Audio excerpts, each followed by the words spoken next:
The cockroach. You've probably tried to kill one. You've probably failed. And here's why even decapitation doesn't work. Biology has a parts list for being alive, and the brain should be at the top. The American cockroach didn't get that memo. Cut off its head, and the body keeps going. Not twitching, walking, reacting to touch, dodging obstacles, for weeks. It breathes through tiny holes called spiracles scattered across its body segments, so losing its head doesn't affect oxygen intake at all. Its circulatory system is open, meaning there's no blood pressure, so the neck wound clots almost instantly. No bleeding out. And here's the real kicker. Each body segment has its own cluster of nerve cells called ganglia that control local movement independently. The brain coordinates behavior, but it doesn't run the show. It's more CEO than life support. Imagine your torso walking to the kitchen, dodging furniture, and sitting down on the couch, without your head, for 2 weeks. Most people think cockroaches are indestructible. They're not. They're just built with so much redundancy that removing the command center barely matters. It eventually dies of dehydration because it can't drink without a mouth. The cockroach doesn't survive losing its head because it's tough. It survives because it never really needed one. The axolotl.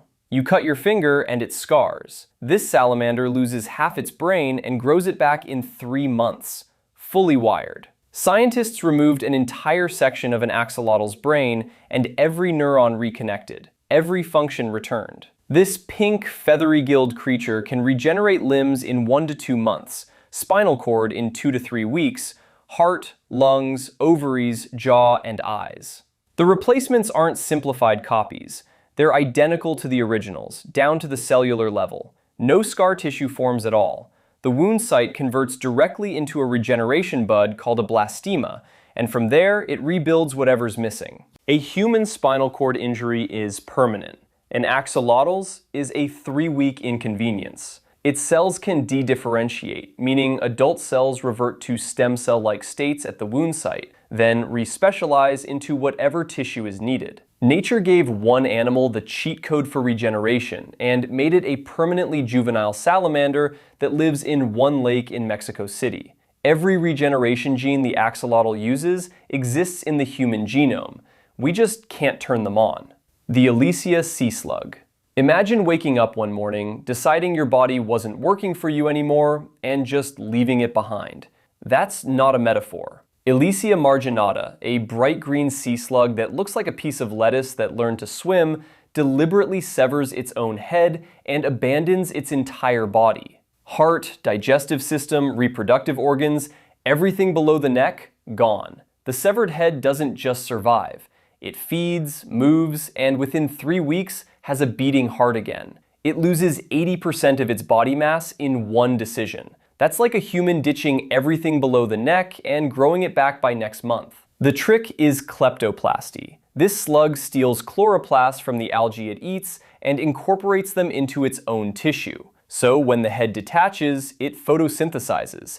It's solar powered. Calling it a sea slug makes it sound primitive, but this is the most extreme, deliberate self-amputation ever documented in any animal. It can do this twice in a lifetime. Researchers believe it's a parasite reset. Body gets overrun, slug abandons it, and starts fresh. The old body sits on the seafloor, still twitching for months, like a phone you forgot to turn off after you already bought the new one.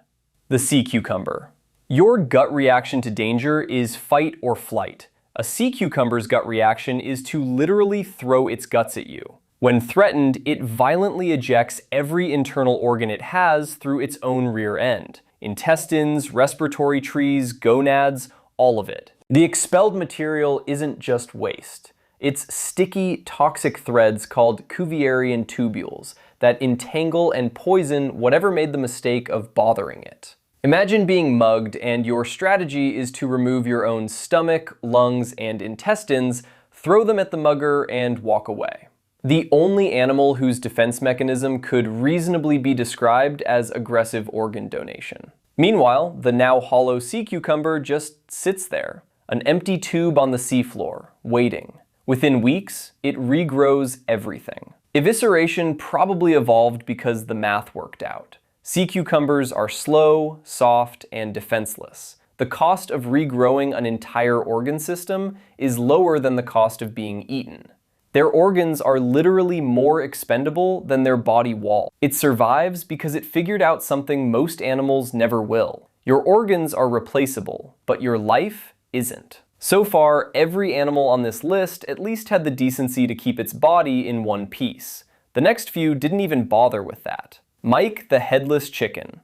This isn't a lab experiment. This is a farmer in Colorado who went to make dinner and ended up with a sideshow act. On September 10, 1945, Lloyd Olson swung his axe at a Wyandotte rooster named Mike. The blade missed the jugular vein and left most of the brainstem intact. A blood clot sealed the wound. Mike didn't just survive the night. He survived for 18 months, growing from 2.5 to 8 pounds, touring carnivals across the country, and earning his owner $4,500 a month in 1945 money. 2 weeks headless is where a cockroach tops out. Mike did 18 months. He gained weight, he went on tour. The parts list just lost another entry. Head, optional. Mike could walk, perch on a roost, and attempt to preen, all controlled by the brainstem alone. A lot of people assume this is an urban legend. It's not. Mike was examined by University of Utah scientists and documented in peer-reviewed literature. Nature put the survival hardware in the brainstem and the personality in the part that got removed. Mike didn't die because he lost his head. He died because his owner forgot a syringe at a carnival in Phoenix. If you're enjoying this, hit subscribe and turn on notifications so you don't miss the next one. It really helps the channel. Thanks. The Linckia Starfish. Most animals need their core to survive. This starfish is the arm. A single severed arm of a Linckia starfish, no brain, no mouth, no digestive system, crawls across the seafloor and grows into a complete new animal. The detached limb is called a comet. One long arm trailing 4 tiny buds where a new body is forming. It survives for weeks on stored nutrients alone. 1/5 of the animal grows back the other 4/5. That's your left arm rebuilding your entire torso, both legs, your head, and your right arm. And here's what's wild. The arm does this voluntarily. It doesn't wait for damage. It self-detaches on purpose as a reproductive strategy. Scientists have debated whether a comet is a new individual or just a limb having an identity crisis. Starfish have no centralized brain. Their nervous system is a distributed ring with radial nerves running down each arm. Each arm contains enough neural and regenerative tissue to restart the whole organism. Centralization was never the plan. Not all starfish can pull this off. Most can regrow a lost arm, but only a few species can grow a whole new animal from a single limb. It's not regeneration. It's an arm that decided it didn't need the rest of the animal and proved it was right. The Polycarpa Sea Squirt. This is a chordate, same phylum as you. If any animal's regeneration should feel personal, it's this one. In 2021, researchers at Tel Aviv University cut dozens of these animals into 3 pieces. One piece had no heart. One had no nerve center. One had no digestive system. Every single fragment survived and regrew every missing organ. 3 pieces. 3 complete animals. Each one was missing something that should have killed it, and each one rebuilt from scratch. Polycarpa mitoligera is a solitary sea squirt, meaning it can't reproduce asexually under normal conditions. Yet it regenerates from fragments. That's the first time this has ever been documented in a solitary chordate. 3 confused thirds of an animal, each regrowing the parts the others still have. Despite the name sea squirt, this thing is more closely related to you than to the sea cucumber or the starfish. It has a notochord, a primitive spinal cord, in its larval stage. Understanding how it regenerates might reveal why vertebrates lost this ability and whether it could ever be switched back on. It's the closest relative we have that can regrow its own heart, and it's a blob glued to a rock in the Red Sea. The Planarian Flatworm. Every other animal on this list survives losing one part. The Planarian survives losing almost everything. Cut a Schmidtia mediterranea into 279 pieces. You now have 279 genetically identical worms, each with a new brain, new eyes, new gut, and a complete nervous system. A fragment, 1/279th, the size of the original, too small to see clearly, regrows all of it. One planarian in a lab becomes 279 by the end of the day. If a human could do this, a single person could populate a small town before dinner. 20% of the planarian's body is pluripotent stem cells called neoblasts. They're the only dividing cells in the entire animal. The whole organism is essentially a stem cell colony that happens to look like a worm. Nature gave the power of infinite cloning to a flatworm that lives under rocks in streams. Flatworm sounds primitive, but the planarian has a true centralized brain with bilateral symmetry. It makes decisions, it can be conditioned, and most disturbingly, it remembers. Researchers trained planarians, cut off their heads, and the regrown heads retained the learned behavior. That's like copy-pasting yourself and each copy already knowing your Netflix password. Cut off its head, and the new head remembers what the old one learned, which means the memories aren't stored in the brain. At this point, the word individual starts to feel more like a suggestion than a rule. The sea sponge. Every other animal on this list lost a part.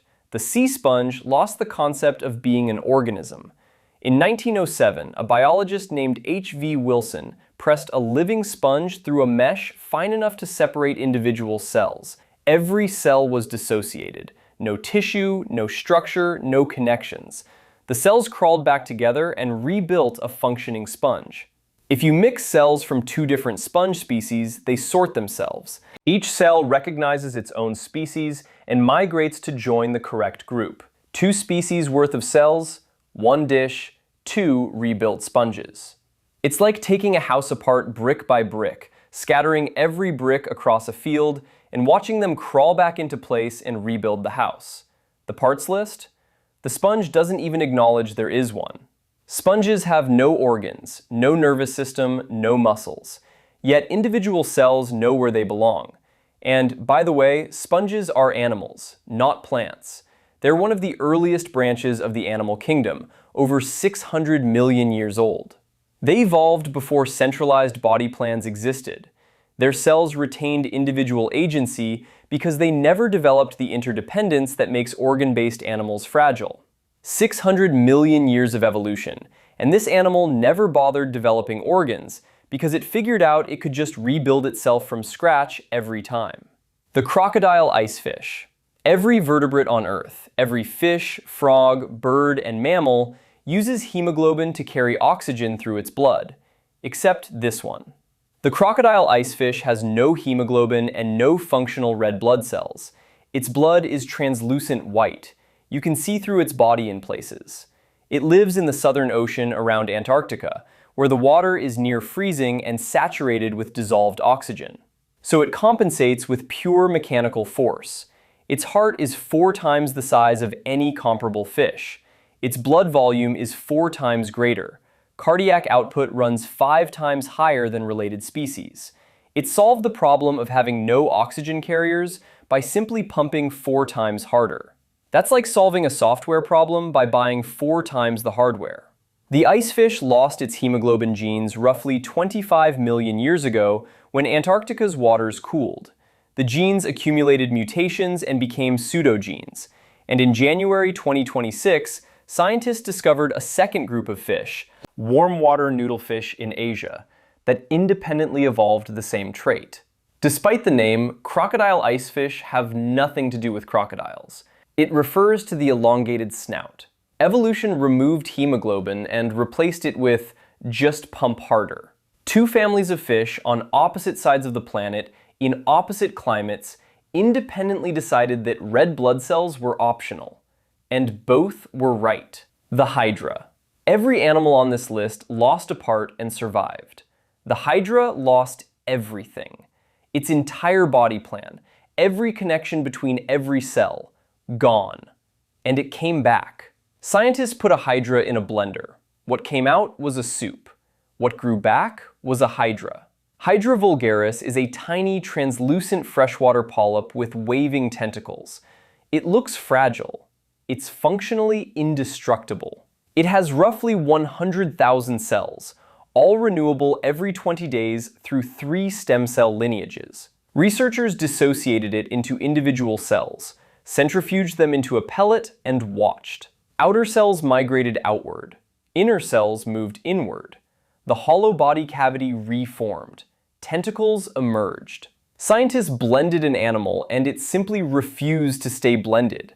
And get this, if you mix cells from two different hydras, they don't rebuild two organisms. They negotiate and build one chimeric animal.